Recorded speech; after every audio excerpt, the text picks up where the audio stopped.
পূর্ব সিকিমের সিল্ক রুটের আজকে আমাদের তৃতীয় দিন। এর আগের দুটি পর্বে আপনাদের পূর্ব সিকিমের একটি অনবদ্য গ্রাম এবং সিল্ক রুটের দ্বিতীয় দিনের সাইট সিন সম্বন্ধে দেখিয়েছিলাম। আমরা গিয়েছিলাম জানুয়ারি মাসের দ্বিতীয় সপ্তাহে, আর আমাদের উদ্দেশ্য অবশ্যই ছিল দারুণভাবে কাঞ্চনজঙ্ঘা দেখা এবং তার সাথে বরফ।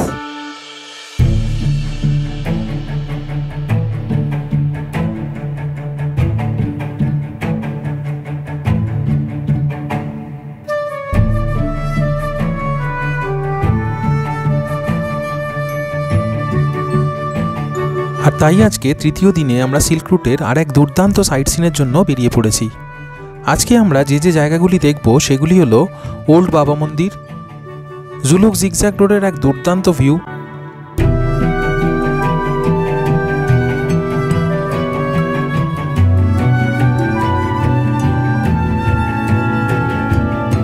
আর তার সাথে দেখে নেব কুপুপ লেক বা এলিফ্যান্ট লেকের এক দুর্দান্ত ভিউ এবং ছাঙ্গু লেক এবং সেখানে পড়ে থাকা বরফ।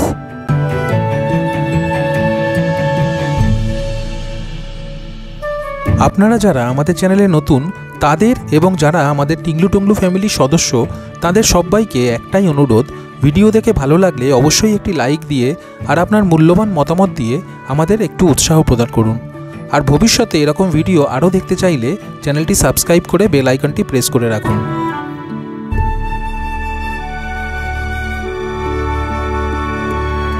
মনে রাখবেন, আপনার একটি লাইক বা কমেন্ট কিন্তু আমাদের প্রচুর উৎসাহ প্রদান করে পরবর্তী ভিডিও বানানোর জন্য।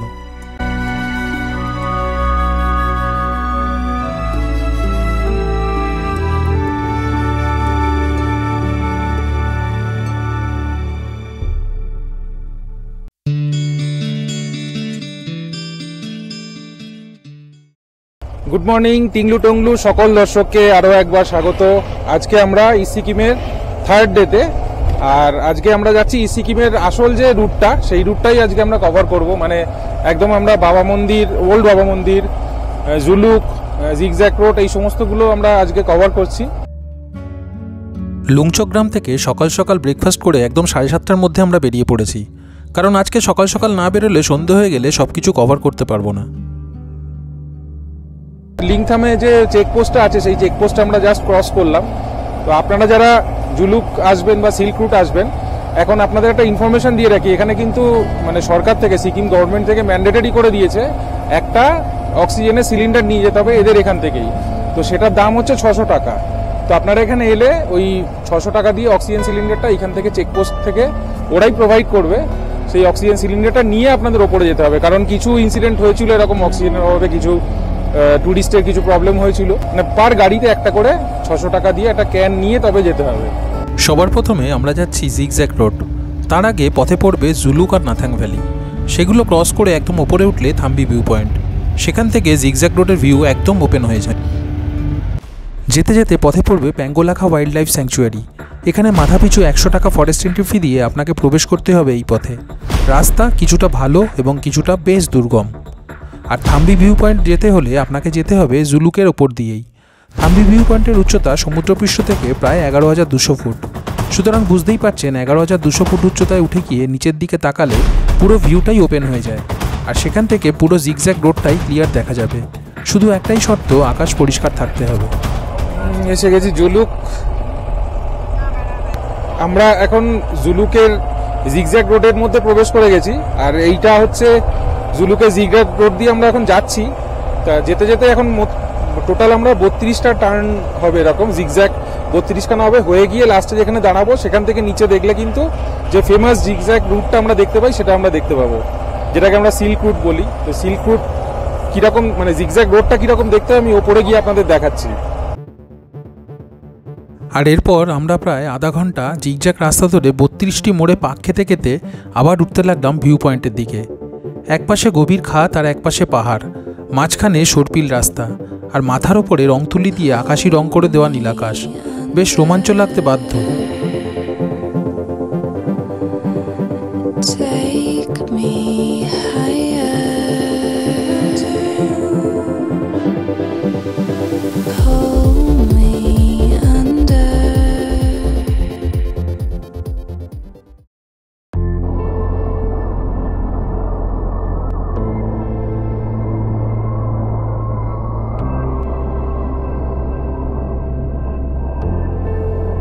প্রায় 11,200 ফিট উচ্চতায় এসে আমরা এখন দাঁড়িয়েছি থাম্বি ভিউ পয়েন্টে। এটা হচ্ছে থাম্বি ভিউ পয়েন্ট, যেখান থেকে সিল্ক রুটের পুরো রুটটা কিন্তু জিগজ্যাগ রোডটা কিন্তু পুরো এখান থেকে দেখতে পাওয়া যায়। দেখুন আমার নিচে আপনারা দেখতে পাবেন, একটু শ্বাসকষ্ট হচ্ছে, আমার একটু বলতে অসুবিধা হচ্ছে। এই রাস্তা দিয়েই অ্যানসিয়েন্ট ইন্ডিয়াতে বাণিজ্য হতো। তিব্বত মানে এই রাস্তাটা গিয়ে একদম তিব্বতের সাথে মিশেছে এবং সেখান থেকে আরও দূর দূর দূর প্রান্তে চলে গেছে। মানে বিশ্বের এক প্রান্ত থেকে আরেক প্রান্তর কানেকশন থাকতো এই রাস্তা দিয়ে। এই রাস্তা দিয়েই কিন্তু সেই বাণিজ্য পথ ছিল, যেটা আমাদের কাছে সিল্ক রুট নামে বিখ্যাত।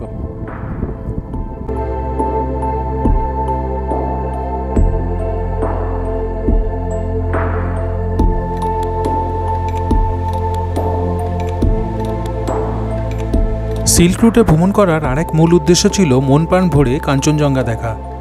থাম্বি ভিউ পয়েন্টে এসে আকাশ একদম পরিষ্কার থাকায় সেটাও খুব ভালোভাবেই হয়ে গেল। দু চোখ ভরে কাঞ্চনজঙ্ঘার ভিউ দেখার জন্যই তো এখানে এসেছিলাম।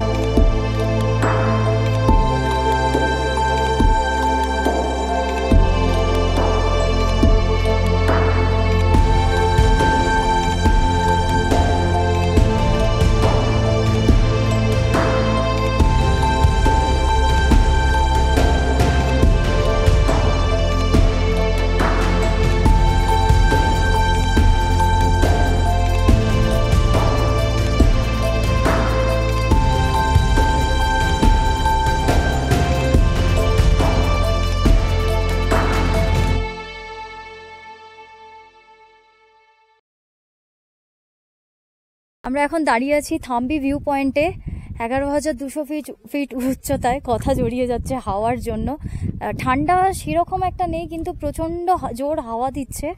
আর আজকে এত সুন্দর মানে ক্লিয়ার স্কাই, ভীষণ সুন্দরভাবে কাঞ্চনজঙ্ঘা দেখতে পাচ্ছি। আমি এতবার সিকিমে এসেছি, এত সুন্দর কাঞ্চনজঙ্ঘা আমি সত্যিই কোনোদিন দেখিনি। মানে দুটো দিকই এত সুন্দর দেখা যাচ্ছে, এদিকে কাঞ্চনজঙ্ঘা আর ওইদিকে জিগজ্যাগ মানে যেটা রোডের ভিউ পয়েন্ট থেকে যেটা দেখা যায়, 32 টার্ন যেগুলো দেখা যায়, পুরোটাই ভিজিবল। মানে একটু মেঘ কোথাও কিছু নেই, এবং এদিকের ওয়েদারটাও দুর্দান্ত, একদম ক্লিয়ার স্কাই। আমরা আজকে এটা হচ্ছে জানুয়ারি মাসের 22 তারিখ। আমাদের এরকম একটা ঝকঝকে সুন্দর ওয়েদার পেয়েছি। সকালবেলা আমরা যখন বেরিয়েছিলাম তখন একটু কুয়াশাচ্ছন্ন ছিল, মনটা একটু খারাপ হয়ে যাচ্ছিল যে কীরকম ওয়েদার পাবো, কেমন ভিউ হবে, আদৌ কাঞ্চনজঙ্ঘা দেখতে পাবো কিনা। বাট এসে এখানে জাস্ট মানে ভিউটা দেখে অস্ট্রাক।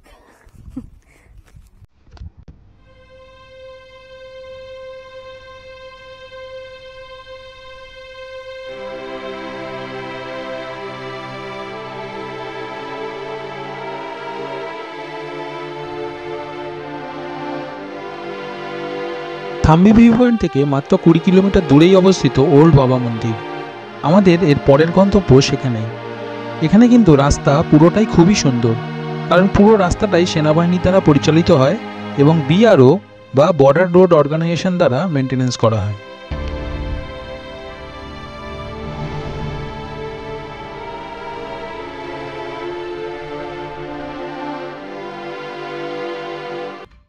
আমরা এখন আরো উপরের দিকে এসে ওল্ড বাবা মন্দিরের কাছে এসে দাঁড়িয়েছি। এখানে অক্সিজেন লেভেল একটু কম, তাই একটু অসুবিধা হচ্ছে। খুব জোরে হাওয়া দিচ্ছে, আমাকে দেখে আপনারা বুঝতে পারছেন নিশ্চয়ই। আর ওইখানে হচ্ছে বাবা হরভজন সিংজির মন্দির। ওইখান থেকে গিয়ে জুতো খুলে ওইখানে যেতে হয়। এটা পুরোটাই কিন্তু সেনা ছাউনির মধ্যে। আর ওই সাইডটা, ওইখান থেকে গাড়িগুলো পার্ক করা রয়েছে, ওখানে বসার জায়গা আছে। আর ওখানে একটা ক্যাফেও আছে, আপনারা যেতে পারেন। আর এইখানে এগুলো গাড়ি পার্কিংয়ের জায়গা। আর ওই দিকে যদি দেখেন, ওইটা হচ্ছে মানে ওই রেঞ্জটা ওইখান থেকে দেখা যাচ্ছে। ওখানে অনেক বরফ পড়ে রয়েছে, আর একটু শ্বাসকষ্ট হতে পারে, কারণ এখানে অক্সিজেন লেভেলটা অনেকটাই কম। কেমন মনে হচ্ছে? একটু শ্বাসকষ্ট একটু আছে হালকা, সবসময় নাক দিয়ে শ্বাসকষ্ট নেওয়া উচিত। আর বেশি এখানে গাল দিয়ে নিলে হ্যাঁ দমের কষ্ট হবে। আর একটু মানে বেশি উচ্চশীত এখানে এসে গাড়ি থেকে নেমেই বেশি লাফালাফি না করাই উচিত, কারণ হতে পারে একটু সমস্যা, কারু হতে পারে। ওই কারণেই আপনাদের প্রথমেই বলেছিলাম যে আর্মি থেকে যেটা বাধ্যবাধকতা করে দিয়েছে একটা অক্সিজেন ক্যান নিয়ে আসার জন্য। তো যাই হোক, আমাদের এখনো সেরকম কোনো অসুবিধা হচ্ছে না। হালকা একটু সামান্য ফিল করা যাচ্ছে, বাট বেশি সেরকম মানে ফিল হচ্ছে না আর কি। আর হাওয়া আছে খুব জোরে, মানে বেশ জোরে হাওয়া আছে। যদিও রোদ্দুর রয়েছে বলে অতটা প্রবলেম হচ্ছে না, ঠান্ডাটা অতটা লাগছে না। সিল্ক রুটে যে জায়গাটিতে আমরা এখন দাঁড়িয়ে তার নাম হলো ওল্ড বাবা মন্দির বা আদি বাবা মন্দির। কিন্তু বাবা মন্দিরের এই চারপাশটা দেখানোর আগে চলুন একটু এখানকার ইতিহাস সম্পর্কে আপনাদের একটু বলে দিই। বাবা মন্দিরের এই জায়গাটি নির্মিত হয় ভারতীয় সৈন্যবাহিনীর দ্বারা এবং যাকে শ্রদ্ধাঞ্জলি দেওয়ার জন্য এই মন্দিরটি নির্মাণ করা হয় তার নাম ছিল বাবা হরভজন সিং। 23 নম্বর পাঞ্জাব রেজিমেন্টের এই বীর ভারতীয় সৈনিক মাত্র 22 বছর বয়সে মৃত্যুবরণ করেন ভারত চীন সীমান্ত নাথুলা বর্ডারের কাছে। কিন্তু গল্প এখানেই শেষ নয়, কারণ এখান থেকেই শুরু। কথিত আছে হরভজন সিংয়ের আত্মা তার আকস্মিক মৃত্যুর পর থেকে এখানেই থাকেন এবং এখনও পর্যন্ত সিল্ক রুট ও ভারত চীন সীমান্তের প্রতিটি সৈন্যবাহিনীকে অশুভ শক্তির হাত থেকে তিনিই আগলে রেখেছেন তার অলৌকিক শক্তির দ্বারা। কালে কালে বিভিন্ন অলৌকিক ঘটনা ঘটতে থাকায় একসময় ভারতীয় সৈন্যবাহিনীর থেকে হরভজন সিংজির এই শ্রদ্ধার্ঘে মন্দিরটি স্থাপন করা হয় এবং হরভজন সিং হয়ে যান বাবা হরভজন সিং।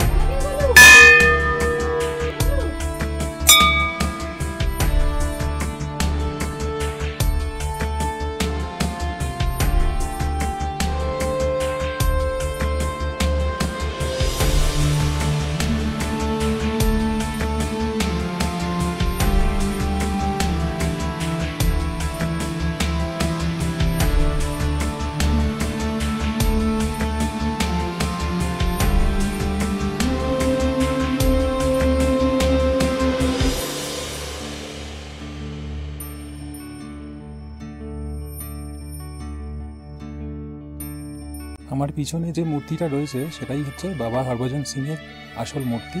মানে সৈন্যবাহিনীর দৃঢ় বিশ্বাস যে ইনিই এনাদেরকে এখন অবধি রক্ষা করে যাচ্ছেন।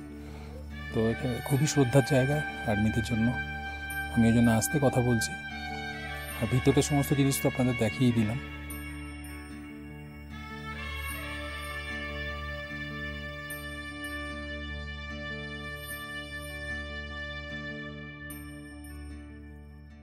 বাবা হরভজন সিং এর মন্দির দেখে বেরোনোর পরে পাশে যে এখানে প্রসাদ ঘরটা আছে ওখান থেকে প্রসাদ নিলে কিন্তু আপনারা এই এত ড্রাই ফ্রুটস দেবে এখানে। এটা হচ্ছে বাবার প্রসাদ, বাবা হরভজন সিংজির প্রসাদ। তো একজন আর্মি পার্সোনাল আমাকে এইটা দিলেন প্রসাদগুলো, এগুলো সবাইকেই দেওয়া হচ্ছে। আপনারা এসে কিন্তু অবশ্যই এই প্রসাদটা খেতে ভুলবেন না।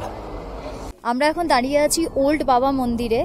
জায়গাটা বেশ উঁচু আর একটু অক্সিজেনের কমতি আছে। আমারও একটু নেমেই একটু শ্বাসকষ্ট মতো হচ্ছিল। তো যারা আসবেন তারা প্রিকশন নিয়ে আসবেন অবশ্যই। এটা ঠান্ডার জন্য, এখানে খুব হাওয়া, ঠান্ডা খুব একটা, টেম্পারেচার খুব একটা কিন্তু কম নেই, কিন্তু প্রচণ্ড হাওয়ার জন্য না একটু প্রবলেম হচ্ছে। ঠান্ডা খুব একটা লাগছে না, কিন্তু একটু শ্বাসকষ্ট হচ্ছে আর প্রচণ্ড হাওয়ার জন্য একটু প্রবলেম হচ্ছে। আর আরেকটা ব্যাপার হচ্ছে যে এখানে বাবা মন্দিরে তো দর্শন কিভাবে হয় সেটা তো দেবাশিস দেখালোই আপনাদেরকে। আর নামার পরে একটা জিনিস আমি খুব রিয়েলাইজ করলাম, এখানে প্রসাদ হিসেবে না কিশমিশ খেতে দিচ্ছে। তো নামার পরেই যে অক্সিজেন জনিত যে প্রবলেমটা আমার হচ্ছিল, এটা কিন্তু কিশমিশ খাওয়ার পরে আমার ঠিক হলো। মানে বেশ এতটা মতো, এক মুঠো মতো কিশমিশ এখানে দিচ্ছে প্রসাদ হিসেবে, ওটা খেয়ে একটু শরীরটা রিল্যাক্স হলো। তো সবাই আসবেন, হুড়োহুড়ি করে মানে উঠবেন না, আসবেন, রিল্যাক্স করবেন, থামবেন, তারপরে উঠবেন। এবার আমরা ওল্ড বাবা মন্দির থেকে চলেছি ছাঙ্গু লেকের পথে। দূরত্ব প্রায় 26 কিলোমিটার মতন। এখান থেকে সময় লাগবে প্রায় 40 থেকে 45 মিনিট। ওল্ড বাবা মন্দির থেকে ছাঙ্গু লেকের এই পথ কিন্তু বড়ই সুন্দর এবং খুব সুন্দরভাবে মেনটেন করা রয়েছে, তাই খুব সহজেই পৌঁছে যাওয়া যায়। ছাঙ্গু লেকের কাছাকাছি এসে গেলেই দূর থেকে একপাশে দেখা যাবে ঘন নীল রঙের লেক, ওটাই ছাঙ্গু লেক।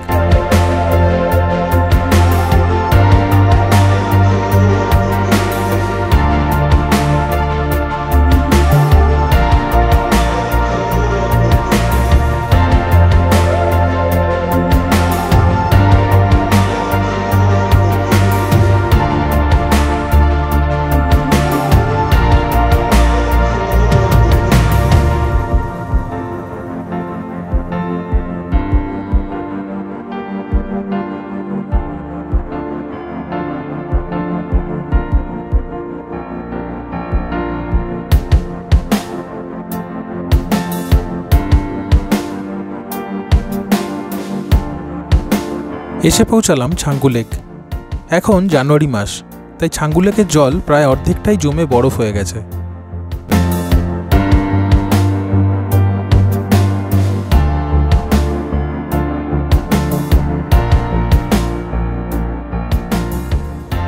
বাবা মন্দির থেকে ছাঙ্গু লেকে এসেছিলাম যে একটু বরফ দেখবো বলে, কিন্তু বরফ তো এখানে পেলাম, কিন্তু সেরকম মনের মতন বরফ পেলাম না। আমার পিছনে কিছু কিছু জায়গায় বরফ আছে, পড়ে রয়েছে সেগুলো। যাই হোক, যতটা ভেবেছিলাম ততটা পাইনি। তবে ছাঙ্গু লেক অনেকটাই জমে গেছে, প্রায় 40% মতন ছাঙ্গু লেক পুরো ফ্রিজ হয়ে রয়েছে।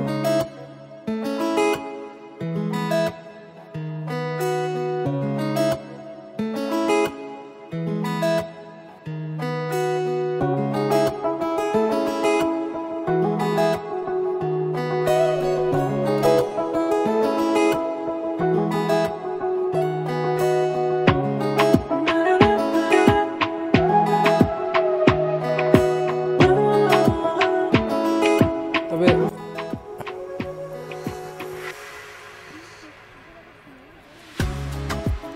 যেখানে পড়ে রয়েছে কিন্তু গুঁড়ো গুঁড়ো বরফ, ওখানটা উঠতে পারলে কিছুটা বরফ হাতে নেওয়া যেত, কিন্তু সেটা অনেকটাই উপরে, এখানটা ওঠা আমার কম মনে হয়। ছাঙ্গু লেকের উচ্চতা কিন্তু 12,900 ফিট। তো এখানে এসে আপনারা মাঝে মাঝে কপাল ভালো থাকলে অনেক বরফ পেয়ে যেতে পারেন, আবার কপাল ভালো না থাকলে বরফ নাও পেতে পারেন। আমরা ঠিক এই জায়গাটাতেই আমরা প্রায় 2-3 বছর আগে যখন এসেছিলাম তখন কিন্তু অনেক বরফ ছিল। বরফ মানে এইগুলো পুরো বরফে ভর্তি ছিল, কিন্তু এই মুহূর্তে বরফ অতটা নেই, স্যাটিসফ্যাক্টরি বরফ নেই, বাট কিছুটা বরফ পাওয়া যাবে যেটা দিয়ে আপনারা দুধের স্বাদ ভোলে মিটিয়ে নিতে পারবেন। ছাঙ্গু লেক দেখা হয়ে গেছে, এবার পরবর্তী গন্তব্য কুপুপ লেক বা এলিফ্যান্ট লেক। তবে তার আগে এই সুন্দর রাস্তা কিন্তু নজর কাটতে বাধ্য। বেশ কিছুটা চলার পর দেখতে পাওয়া যাবে হাতির মতন দেখতে এক লেক।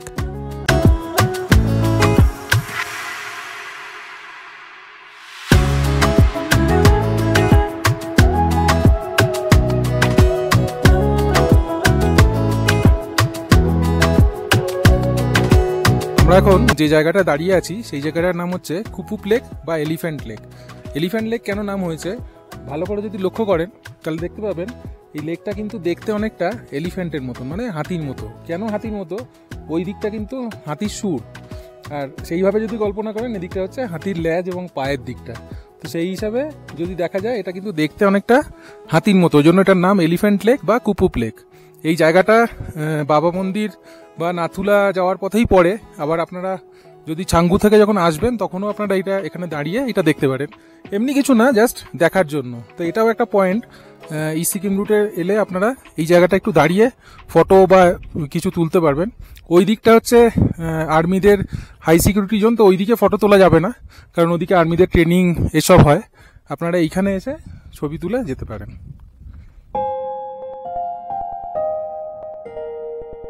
আর কুপুপ লেক থেকে ফেরার পথে যে রাস্তার দৃশ্য এবার দেখতে পেলাম তাকে ভাষায় প্রকাশ করার মতন ক্ষমতা আমার নেই। এখন দুপুর গড়িয়ে বিকেল হতে চলেছে, আর পাহাড়ের একপাশে যেদিকে খাদ সেদিকে দেখা যাচ্ছে মেঘের খেলা। ঠিক যেন মনে হচ্ছে খুঁজতে খুঁজতে সরাসরি স্বর্গে যাওয়ার শর্টকাট রাস্তা আবিষ্কার করে ফেলেছি।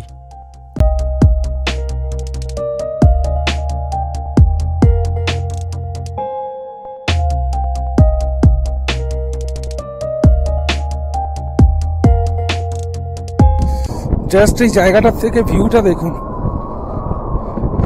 মনে হচ্ছে ঠিক স্বর্গের উপরে চলে এসেছি।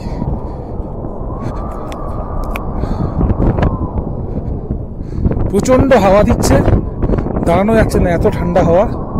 আর তাও আপনাদের দেখানোর জন্য এই জায়গাটা জাস্ট দেখাচ্ছি। পুরো মেঘ, মনে হচ্ছে স্বর্গ, জাস্ট অসাম।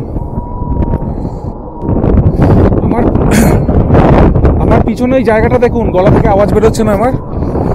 প্রচন্ড জোর হাওয়া দিচ্ছে, ঠান্ডা লাগছে ভীষণ, পুরো মেঘ, মনে হচ্ছে স্বর্গ।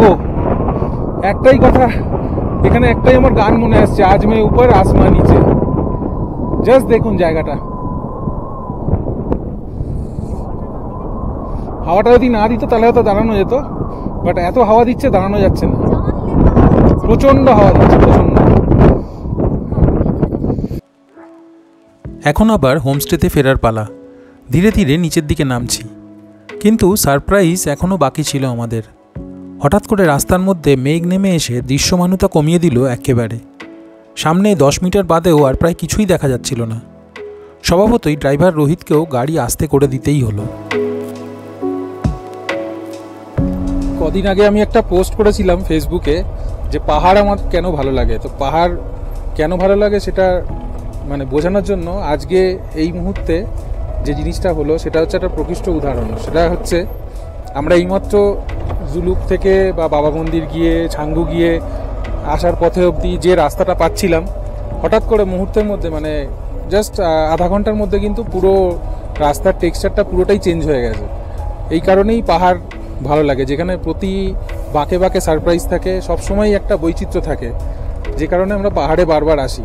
আর দেখুন এই মুহূর্তে আমার দুপাশে কিন্তু সব কিছুই পুরোটাই মেঘ চলে এসছে রাস্তার মধ্যে, আর কোনো রকম কোনো ভিউই কিন্তু পাওয়া যাচ্ছে না।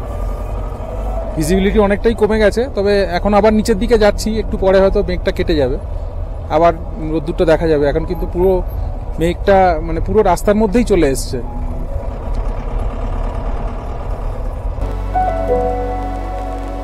আর এরপর ধীরে ধীরে মেঘ কাটতে লাগলো, আর রাস্তাও পরিষ্কার হতে লাগলো, আর আমরাও ধীরে ধীরে যেতে লাগলাম আমাদের গন্তব্য হোমস্টেতে।